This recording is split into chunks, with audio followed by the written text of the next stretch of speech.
Assalomu alaykum va rahmatullohi va barakatuh. Hurmatli qarindoshlar, ustozlar. Bugungi tafsir darsimiz Baqara surasi 38-oyatdan 49-oyatgacha. A'udhu billahi minash shaytonir rojim. Bismillahir rohmanir rohim. قل نهبطوا منها جميعا فإما يأتينكم مني هدى فمن تبع هداي فلا خوف عليهم ولا هم يحزنون.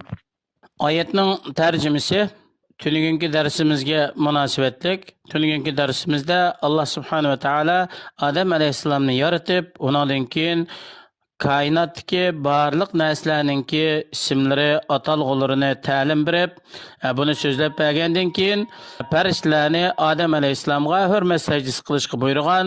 Bu vaqtida shayton, iblis bu jinlarning jumlasidan bo'lganlikdan Allohning buyrug'iga gardankashlik qilib, Odam alayhissalomga sajda qilishdan bosh tortgan.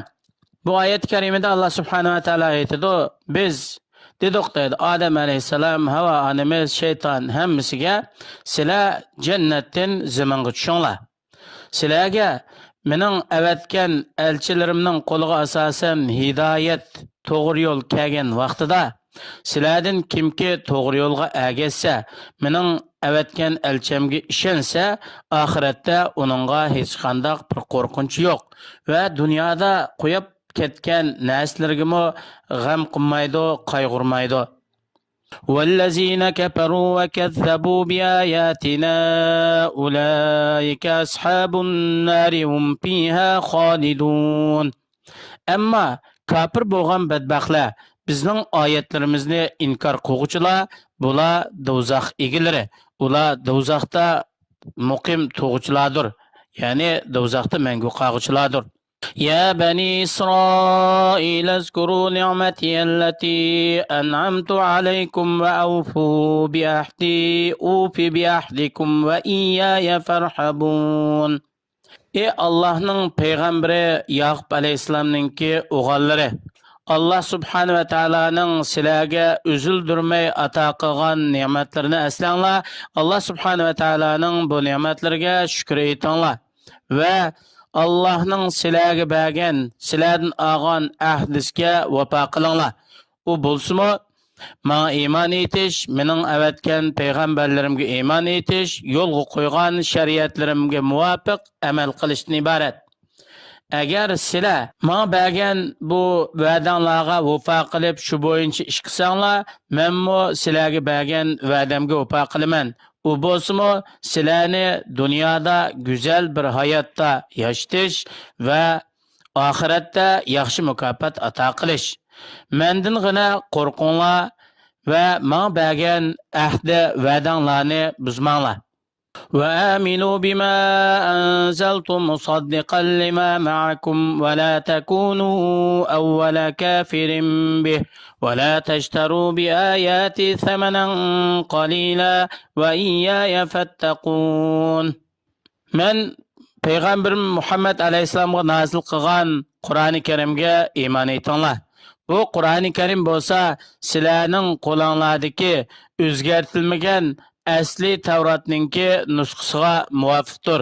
Ya'ni asli Tavratdagi Allohni bir bilish va Muhammad sallallohu alayhi va sallamning payg'ambar ekanlik sifatlarini sizlarning qo'linglardagi bu kitob isbotlaydi. Sizlar Qur'oni Karimga tunji qitim kafir bo'ladigan kishilardan bo'lib qilishdan hazar qilinglar. Mening sizlarga nazil qilgan oyatlarimni sizlar ma'lum manfaat, yuz obro'yni deb dunyodagi arzimas narsalarga almashtirmanglar. Mening g'azabimdan va azobimdan qo'rqinglar. ولا تلبسوا الحق بالباطل وتكتموا الحق وأنتم تعلمون. Men payg'ambarimga nazil qilgan haqiqatni sizlar o'zinglar to'qib olgan botilga aralashtirmanglar.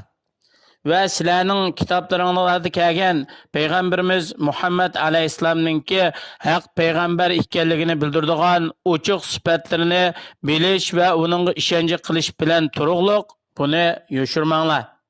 Va aqimus solata va atuz zakata varka'u ma'ar rakin.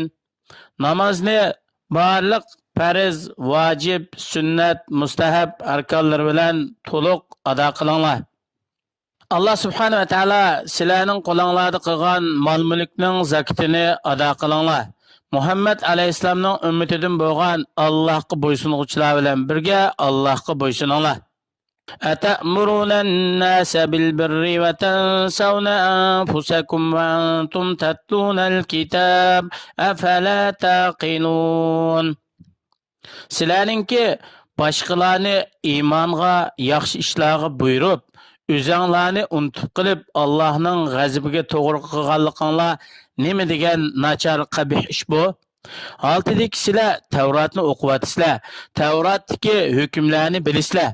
Ya'ni u hukmlardan Allohning diniga ergashish, Allohning payg'ambariga ishonishdan iborat. Sizlar aqlinglarni ishlatib, buningdan foydalanmamsizlar? استعينوا بالصبر والصلاة وإنها لكبيرة إلا على الخاشعين. Sizlar Allohga yiqilishadigan va Alloh tarafga yetkazadigan namoz o'qish va sabrchanlik qilish bilan diniy va dunyolik ishlaringlarning hammasida Allohdan yordam talab qilinglar. Alloh sizlarga yordam beradi. Sizlarga ziyonli ishlardan saqlaydi, sizlarga ziyonli ishlarni ketkizib o'tadi. Haqiqatan namoz o'z Parvardigoriga bo'ysungan kishilardan boshqalarga mushaqqat bilinadigan amaldir. الذين يظنون أنهم ملاقو ربهم وأنهم إليه راجعون. Aşo Allah'a uçlar bolsa cezmen ula kıyamet günüde Allah'a uçuruşuş ve Allah'ın tarafiga keladiganligi va Allohning tarafiga qaytarilganligi Alloh subhanahu va taolaning ularning dunyoda qilgan barliq amallarga jazo mukofot beradiganligiga ishonch qiladigan kishilardir.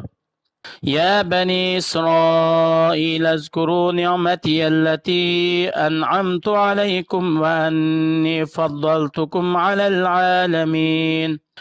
Allah'ның peygamberi Yaqub aleyhisselamның oğulları mening sizlarga ato qilgan diniy va dunyoviy ne'matlarimni eslanglar va mening sizlarni o'z zamonisida sizlar yashagan zamondagi barliq kishilardan payg'ambarlik va podshohlikni ato qilish bilan ortiqcha qilgan ne'matlarimni eslanglar.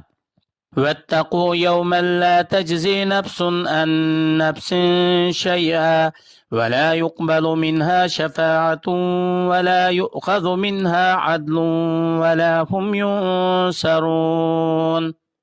Sizlar Allah subhanahu va taolaninki buyurgan buyruqlarini o'rinlash va cheklagan cheklimalarini tashlash bilan qiyomat kuni Allohning azobi bilan sizlarning o'tiranglarda saqlanadigan bir to'saq yoki saqlanadigan narsani qilinglar.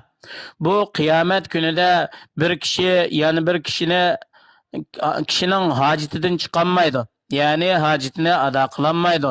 Bu qiyomat kunida Allohning iznisiz bir kishi yana bir kishiga shafaat qilib, inondan ziyonni yo'q qilolmaydi yoki uningga foyda manfaat yetkazolmaydi. Bu kunda hatto zamin to'shqidak oltin biray desimi, dunyoda qilgan xatoliklarning badaliga fidya ilinmaydi. Ular uchun qiyomat kunida hech qanday bir yordam berguchi yo'q. Hamda bu qiyomat kunida shafaat qiluvchining shafaati foyda qilmasa, ulardan qilgan xatoliklarning badaliga fidya mol-mulk ilinmasa, ularga yordam berguchi bo'lmasa, bular nega qochidi? Oyatdan ilinadigan foydalar xorliqning eng kattalaridan biri insonning boshqalarni yaxshilikqa buyurib, o'zini unutib qolishidan iborat.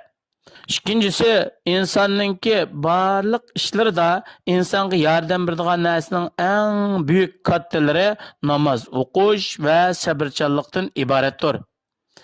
Qiyomat kunida insondan shafaat qiluvchining shafaati va mol-mulkni fidya berishmi azobni yiroqlashtirolmaydi. Ya'ni insonni azobdan saqlayolmaydi. faqat insonga foyda qiladigan narsa nima desa, bu kishininki dunyoda qilgan yaxshi amallari. Dunyoda yaxshi amallarni ko'p qilgan bo'lsa, qiyomat kuni bu qilgan yaxshi amallari bilan Allohning azobidan saqlanadi, Allohning rahmatiga erishadi. Agar yaxshi amal qilmagan bo'lsa, bu odamga har qanday shafaat qilsimi yoki butun ko'p mol dunyolar bo'lgan taqdirdami buni pidivasimi bu qabul qilinmaydi. Alloh subhanahu va taolo hammalarni to'g'ri yo'lda mustahkam qilsin, o'zining fazli, rahmati, marhamati bilan qiyomat maydonininki ig'irchiliklaridan, qiyinchiliklaridan qutqazsin, fazli rahmati bilan jannatiga kiradigan kishilarning qatoridan qilsin. Vassalamu alaykum va rahmatullohi va barakatuhu.